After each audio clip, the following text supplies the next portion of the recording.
ভারতবর্ষে মহাদেবের দ্বাদশ জ্যোতির্লিঙ্গের মধ্যে একটি বাবা বৈদ্যনাথ ধাম, আর তার সঙ্গে রয়েছে মাতা সতীর 51 সতীপীঠের একটি মা পার্বতী মন্দির। বাবার মাথায় জল ঢালা, অনুকূল ঠাকুর আশ্রম পরিদর্শন বা সাপ্তাহান্তিক ছুটি কাটানো, সব দিক থেকে বলতে গেলে 2 রাত 3 দিনে দেওঘর ভ্রমণ একদম পারফেক্ট।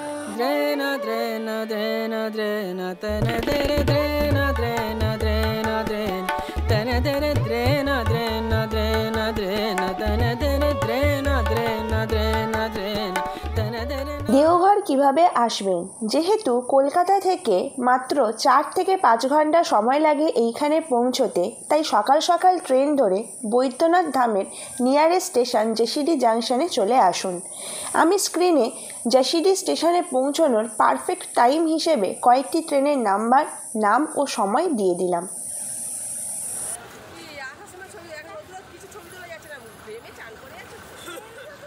ঘড়িতে বাজে 12:30। অবশেষে 309 কিলোমিটার জার্নি 4.5 ঘন্টায় শেষ করে পৌঁছে গেলাম জেসিডি জংশন। এবার এইখান থেকে আমরা দেওঘর যাব। 7.5 কিলোমিটার লাগবে দেওঘরের টাওয়ার চক পর্যন্ত যেতে। তা এই জেসিডি জংশন এর স্টেশনের বাইরেটা খুব সুন্দর করে ডেকোরেশন করা, আর এই পারে কোনো একটা দিকে টোটো বা অটো আছে, ওখান থেকে আমরা এবারে টাওয়ার চক পর্যন্ত পৌঁছবো। জেসিডি স্টেশন থেকে টাওয়ার চক পর্যন্ত অটোতে ভাড়া নেয় 20 টাকা করে পার হেড। যেসব তীর্থযাত্রী বাবা বৈদ্যনাথ ধাম দর্শন করতে যান তারা টাওয়ার চকের আশেপাশের হোটেলেই থাকেন, কারণ টাওয়ার চকের আশেপাশের হোটেলের দাম অনেকটাই কম হয় মন্দিরের সংলগ্ন হোটেলের থেকে। এই আমাদের হোটেল চন্দ্রজ্যোতি, আর টাওয়ার চক হচ্ছে ওই দূরে, ওখান থেকে মাত্র 2 মিনিট সময় লাগে এই হোটেল। প্রায় 1.5 ঘন্টা ধরে রুম খুঁজলাম। ঝাড়খণ্ডের দেওঘরের রুমের প্রাইস কিন্তু প্রচণ্ড হাই, তো অবশেষে একটা রুম পছন্দ হয়েছে। আমি রুমটা দেখাই। এই ডবল বেডের রুম আমরা নিয়েছি, এসি, আর এই রুমটার সাইজ, ওপরে ফ্যান চলছে, এদিকে বেড আছে, এদিকে কাভার্ড, আয়না, এখানে চেয়ার টেবিল আর টিভি। আর বাথরুমটা দেখাই। এই হচ্ছে বাথরুম, মোটামুটি পরিষ্কার, খুব একটা না। তো এই রুমের প্রাইস পড়েছে 1300 টাকা করে পার নাইট। 1300 টাকায় এখানে কোনো এসি রুম নেই। আমরা প্রচুর বার্গেনিং করেছি, বার্গেনিং করে করে কমিয়েছি। দেওঘর তো পৌঁছে গেলেন, এবার খাবেন কোথায়? টাওয়ার চকের আশেপাশেই প্রচুর খাবারের রেস্টুরেন্ট আছে, আপনারা সেইখান থেকে খেতে পারেন। ঘড়িতে বাজে দুপুর 3টে। এখন লাঞ্চ করতে চলেছি। হাঁটতে হাঁটতে চলে আসলাম এই টাওয়ার চকের সামনে। এইখানে ভালো ভালো খাবারের রেস্টুরেন্ট আছে, যেরকম মধুবন, নীলকমল, কামধেনু। তার মধ্যে থেকে যে কোনো একটা রেস্টুরেন্টে আজকে লাঞ্চটা করব। তো আমরা মধুবনে খেতে ঢুকেছি। মধুবনের এই খাবারের লিস্ট আর ভেতরটা এইরকম। তো আমরা একটা স্পেশাল থালি অর্ডার দিয়েছি। এই স্পেশাল থালির মধ্যে রুটি আছে, রুটির নিচে ভাত আছে, তারপরে এখানে ঢ্যাঁড়স ভাজা আছে, স্যালাড আছে, এটা পটলের আলুর তরকারি, ডাল আর পনির। পুরো থালিটার প্রাইস নিয়েছে 170 টাকা। দেওঘরে মূলত নিরামিষ খাবারই পাওয়া যায়। এইখানে খাবারের প্লেটে স্যালাডে পেঁয়াজ সার্ভ করে। আপনাদের অসুবিধা থাকলে আপনারা বারণ করে দিতে পারেন।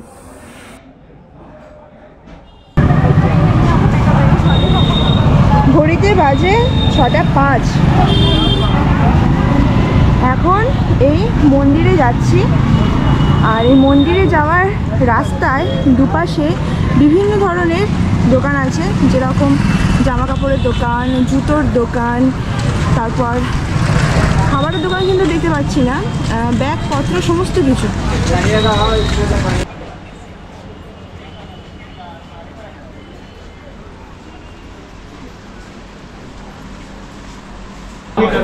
চলে আসলাম মন্দিরের গেটের সামনে। প্রথম দিন দেওঘরে পৌঁছিয়ে হোটেলে রেস্ট নিয়ে খাওয়া দাওয়া করে আজ সন্ধেবেলা বাবা বৈদ্যনাথের দর্শন আমরা করব ও সন্ধ্যা আরতি দেখব। কিন্তু মনে রাখবেন, মন্দির প্রতিদিন দুপুর 3টে থেকে সন্ধে 6টা পর্যন্ত বন্ধ থাকে ও বর্তমান সময়ে সন্ধে 7:30 থেকে সন্ধ্যা আরতি শুরু হয়। মন্দিরের মধ্যে ক্যামেরা অ্যালাউ আছে, কিন্তু গর্ভগৃহে নেই। যেহেতু সময়ের অনেক আগেই আমরা মন্দিরে পৌঁছে গিয়েছিলাম, তাই সময় নষ্ট না করে দেখে নিলাম শিবগঙ্গা ঘাট। আমি এখন যে জায়গায় দাঁড়িয়ে আছি একে বলা হয় শিবগঙ্গা ঘাট। এই শিবগঙ্গা ঘাট যারা স্নান করে মন্দিরে পুজো দেন তারা এই শিবগঙ্গা ঘাট থেকেই স্নান করে মন্দিরে পুজো দিতে যান। শিবগঙ্গা ঘাটের অনেকগুলোই ঘাট আছে, এইখান থেকে শুরু করে প্রত্যেকটা জায়গায় ঘাট আছে। কিন্তু যেহেতু মন্দিরের সিংহদুয়ার থেকে শিবগঙ্গা ঘাটের এই যে ঘাটটা দূরত্ব অনেকটাই কম, সেই কারণে বেশিরভাগ মানুষজন এইখানে স্নান করে মন্দিরে পুজো দিতে যান। আপনারা এইখানে এসে জল বাড়িতেও নিয়ে যেতে পারেন।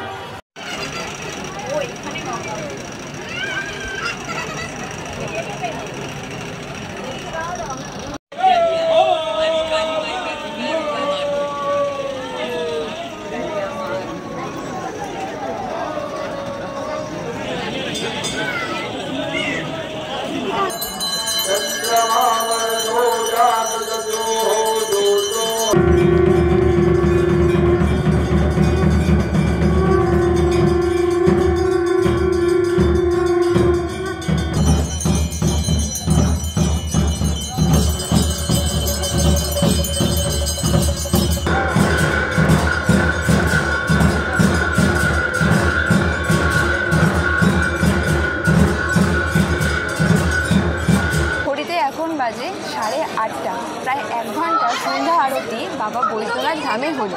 ভারতবর্ষে মোট 12টি বাবার জ্যোতির্লিঙ্গ আছে, তার মধ্যে বাবা বৈদ্যনাথ ধাম হচ্ছে একটি জ্যোতির্লিঙ্গ। বাবা বৈদ্যনাথ ধামে শুধুমাত্র মহাদেবের জ্যোতির্লিঙ্গই নেই, এখানে মাতা সতীর একটি শক্তিপীঠও আছে। মনে করা হয় মাতা সতীর হৃদয় এইখানে পড়েছিল, সেই কারণে বাবা বৈদ্যনাথ ধাম আর পার্বতী মাতা মন্দির খুবই পবিত্র এইখানে। তো এখন আমরা মন্দির দর্শন করতে যাচ্ছি। সন্ধ্যে আরতির পর বাবা বৈদ্যনাথের দর্শন আপনারা করতে পারবেন, কিন্তু মন্দিরের কোনো পুজো হবে না। সকালের তুলনায় সন্ধ্যেবেলা ভক্ত সংখ্যা অনেকটাই কম থাকে, তাই বাবার দর্শন খুব ভালোভাবেই হয়। আর সন্ধ্যেবেলা দর্শন করার জন্য কোনো ভিআইপি লাইন হয় না।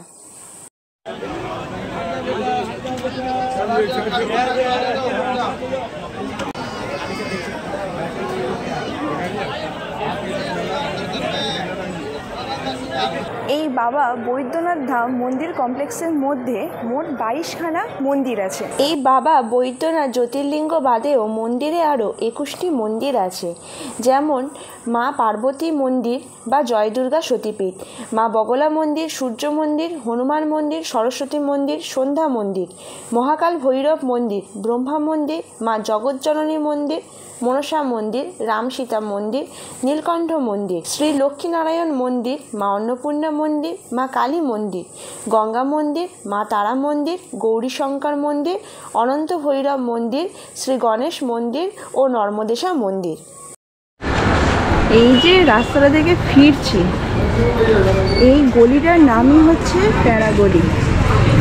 এখানে দুপাশে এদিকে বাদিকে ডান পুরো প্যারার দোকান আছে, আর সেই রকম প্যারার সেন্ট।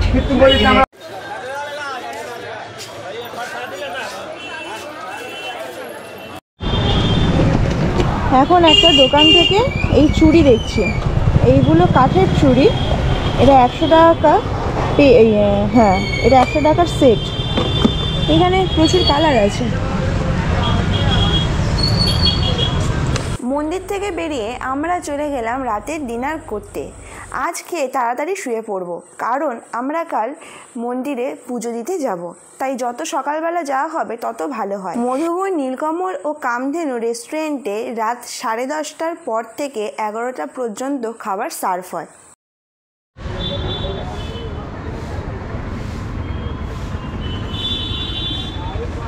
Good morning. ঘড়িতে এখন 7:15 বাজে। আমরা এখন রাবণেশ্বর বৈদ্যনাথ ধাম বা লঙ্কেশ্বর বৈদ্যনাথ ধামে পুজো দিতে চলেছি। কেন এইরকম নামকরণ রাবণেশ্বর নামটা দেওয়া হয়েছে বা লঙ্কেশ্বর নামটা দেওয়া হয়েছে সেটা পরে আলোচনা করিয়ে। তো এখন মন্দিরে পুজো দিতে যাচ্ছি। এই মন্দিরের রাস্তা বিকালবেলা যতটা ভিড় থাকে, সকালবেলা ভিড়টা অনেকটাই কম থাকে, কিন্তু মন্দিরে যাওয়ার রাস্তায় যে দোকানগুলো আছে এই দোকানগুলো কিন্তু বন্ধ আছে এখন। যাদের হাঁটতে প্রবলেম, সকালবেলা মন্দিরের সামনে টোটো কিন্তু যাচ্ছে, টোটো হোক বা রিক্সা হোক, বিকালবেলা যায় না ভিড়ের জন্য, সকালবেলা কিন্তু এরকম টোটো যাচ্ছে। হাঁটতে হাঁটতে এই চলে আসলাম এই যে মোড়টা, এখান থেকে বাদিকে গেলে কিছুটা এগোলেই মন্দির।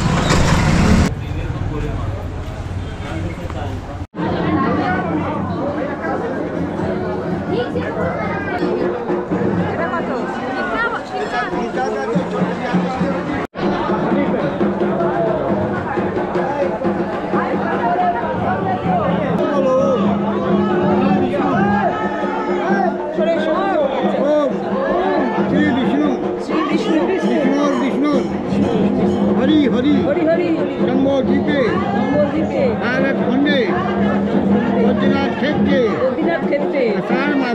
आषाढ़ मासे नाच करे कृष्ण पक्षे নিজে নাম অর্পণ। তো আমরা এই যে ডালাটা নিলাম, এটা নিয়েছে 20 টাকা আর জলটা নিয়েছে 30 টাকা, মোট 50 টাকা। আর এইখানে ঠাকুরের যে পুজো দেওয়ার জন্য যে প্রসাদ সেটা নিয়েছি, এখানে 5টা প্যাড়া আর 2টো লাড্ডু আছে, নিয়েছে 7 টাকা। তো আমাদের ওখানে মন্ত্র মানে পুষ্পাঞ্জলি মন্ত্রটা পড়ে নিলাম, তারপরে এখন এই টিকা দিয়েছে, এই টিকার জন্য কোনো টাকা নেয়নি। আর এখন যাচ্ছি এই জেনারেল লাইনে লাইন দিতে।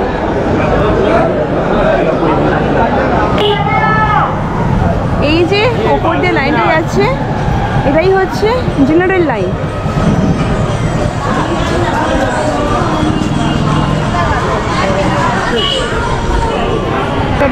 এটা হচ্ছে জেনারেল লাইন, অনেকটা, এখান থেকে প্রায় 500 মিটারেরও বেশি মনে হয় হেঁটে হেঁটে আমাদের এই লাইনটা দিতে হবে। জেনারেল লাইনে পুজো দেওয়ার জন্য কোনো ফিস লাগে না, কিন্তু সময় অনেকটাই লাগে। ভিআইপি লাইনে পুজো দেওয়ার জন্য পার হেড 300 টাকা করে ফিস লাগে। কিন্তু মনে রাখবেন, শনিবার, রবিবার আর সোমবার মন্দিরে প্রচণ্ড ভিড় থাকে।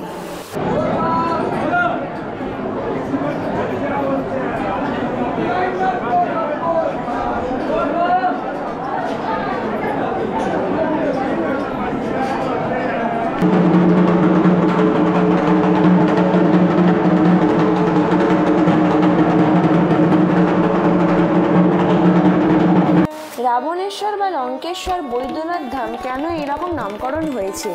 পুরাণ মতে রাবণ মহাদেবের পরম ভক্ত ছিলেন। তিনি মহাদেবকে তপস্যার মাধ্যমে সন্তুষ্ট করে কৈলাসে যাবার অনুমতি পান। সেখানে গিয়ে তিনি আর্জি করেন মহাদেব যেন তার সাথে লঙ্কায় যান, কিন্তু উত্তরে মহাদেব বলেন তিনি তো যেতে পারবেন না। তাই একটি দিব্য শিবলিঙ্গ রাবণকে দিয়ে বলেন সে যদি এই শিবলিঙ্গ লঙ্কায় নিয়ে গিয়ে প্রতিষ্ঠা করেন তাহলে তিনি লঙ্কায় বিরাজমান হবেন, কিন্তু শর্ত একটাই, শিবলিঙ্গ যদি মাটিতে রাখেন তবে সেইখানে তিনি প্রতিষ্ঠিত হয়ে যাবেন।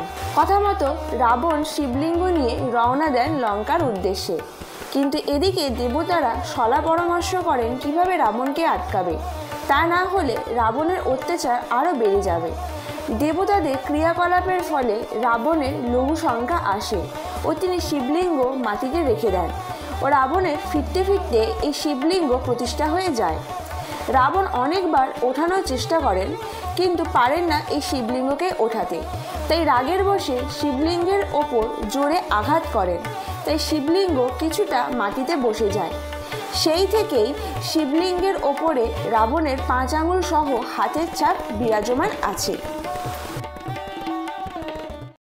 এখন 2:30 বাজে, এতক্ষণ আমরা লাইনে দাঁড়িয়েছিলাম, আমাদের পুজো হয়ে গেছে। পুজো মানে হচ্ছে এই জল ঢালা, প্রচণ্ড ভিড়। জেনারেল লাইনে প্রায় 6 ঘন্টার মতো আমি দাঁড়িয়েছিলাম। মন্দির থেকে বেরিয়ে আসলাম, সেই 7:45 সময় লাইন দিয়েছি, এখানকার মানে বাবা বৈদ্যনাথ ধামে লাইন ম্যানেজমেন্টটা এতটাই খারাপ, তার জন্য সময়টাও বেশি লাগলো। এই 2:30 বাজে, এখন পুজো শেষ হয়ে মন্দির থেকে বেরোলাম। এখন এখান থেকে টাওয়ার চক যাচ্ছি। টাওয়ার চকে গিয়ে লাঞ্চ করব। জেনারেল লাইনে যদি লাইন দিয়েছেন ওই ভোগান্তি হয়ে গেল, এই কারণে সব ভিআইপি লাইনে গিয়ে ভিড় করে। আজকে এই রেস্টুরেন্টে ট্রাই করছি, আম্বার রেস্টুরেন্ট। কতক্ষণ ধরে সকালবেলা উঠেছি, পেটে কিচ্ছু নেই, প্রচণ্ড জোরে খিদে পেয়েছে।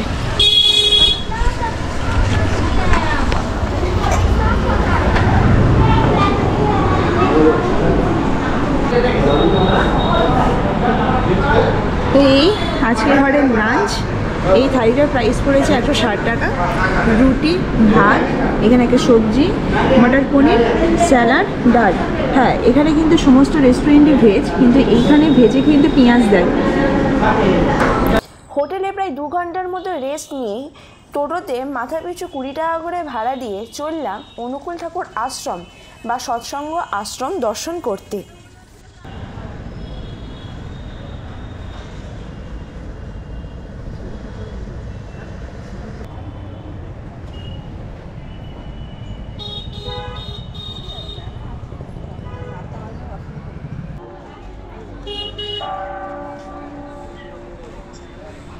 সৎসঙ্গ আশ্রম শ্রী শ্রী অনুকূল ঠাকুর প্রতিষ্ঠিত একটি ধর্মীয় প্রতিষ্ঠান হচ্ছে এই সৎসঙ্গ আশ্রম।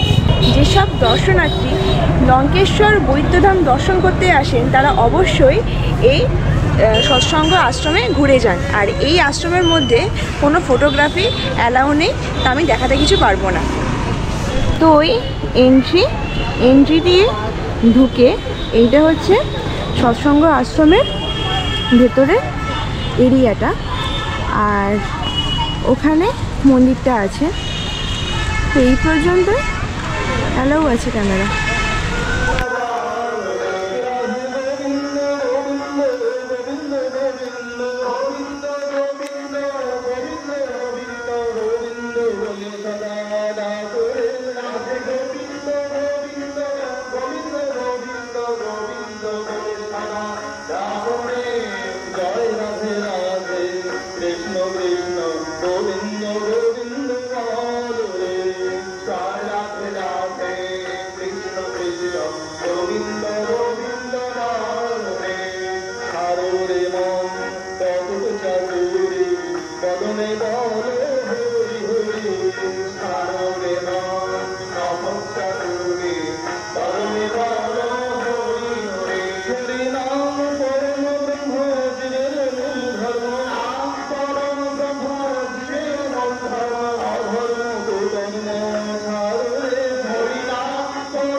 দেওঘরে আসলে অবশ্যই প্যাঁড়া কিনে নিয়ে বাড়ি যাবেন, কারণ এখানকার প্যাঁড়া হচ্ছে খুব ফেমাস।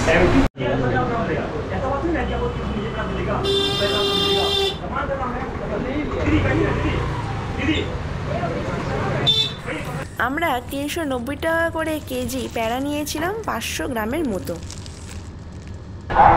ঘড়িতে বাজে 8:20। আমরা যোশীডি জাংশন স্টেশনে চলে এসেছি। আমাদের সকাল 9টার সময় ট্রেন আছে, পাটনা থেকে হাওড়া এক্সপ্রেস আছে, ওটাই করে বাড়ি ফিরবো। আর যদি ভিডিওটা আপনাদের ভালো লাগে, দেওঘরের যতটা ইনফরমেশন দেওয়ার দরকার ততটা আপনাদেরকে দিয়েছি। যদি ভালো লাগে তাহলে অবশ্যই লাইক করবেন, প্রিয় মানুষের সাথে শেয়ার করবেন। দেখা হচ্ছে নতুন ভিডিওতে। টাটা।